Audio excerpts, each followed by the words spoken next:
Betrayal inside narcissistic dynamics is not accidental. It is structural. Narcissism does not bond through emotional reciprocity. It bonds through utility. In the beginning, connection feels intense, validating, almost unreal. This is not intimacy. It is mirroring. The nervous system interprets it as safety, while the narcissistic structure interprets it as acquisition. What follows is predictable and deeply misunderstood. Because narcissistic functioning is organized around fragile self-esteem, external validation becomes a necessity, not a choice.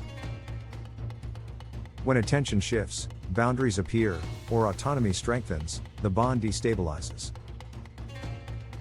And when regulation fails, betrayal emerges emotional, relational, psychological, or physical. Not as a mistake, but as a self-regulation strategy.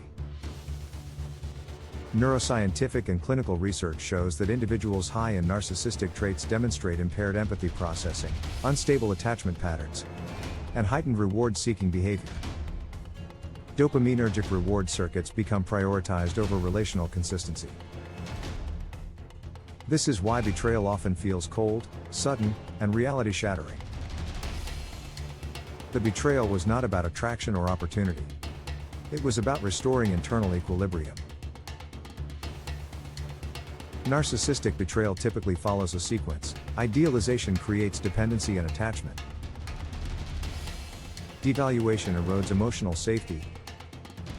Entitlement overrides relational ethics. External validation replaces mutual commitment.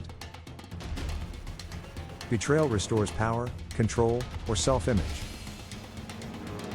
To the narcissistic structure, loyalty is conditional. To the trauma-bonded nervous system, the rupture feels existential. After narcissistic betrayal, the amygdala remains hyperactivated. Oxytocin bonds conflict with threat signals. The brain searches for coherence in inconsistency. Self-blame replaces reality-based perception. And this is why victims often ask, "How could someone who said they loved me do this?" Because love was not the organizing principle. Regulation was. Recovery is not about understanding the narcissist. It is about deconditioning the trauma bond.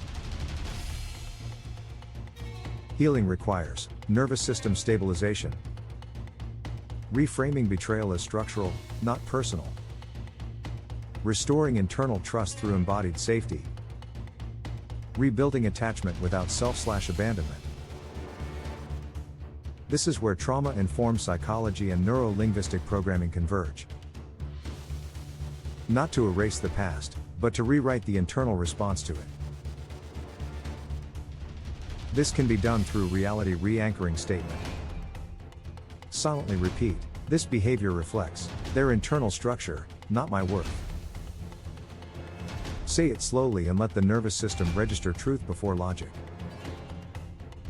Repeat it consistently. This interrupts self-blame loops and begins restoring internal coherence. Remember, narcissistic betrayal breaks more than trust. It fractures identity. But identity is not lost. It is paused under threat. And what can be paused can be reactivated safely, consciously, and powerfully. If betrayal left you disoriented, hypervigilant, or doubting your own reality, your nervous system adapted exactly as it was designed to. Join Mind Architect to understand how narcissistic dynamics condition the brain, and how science-based trauma-informed work restores internal authority.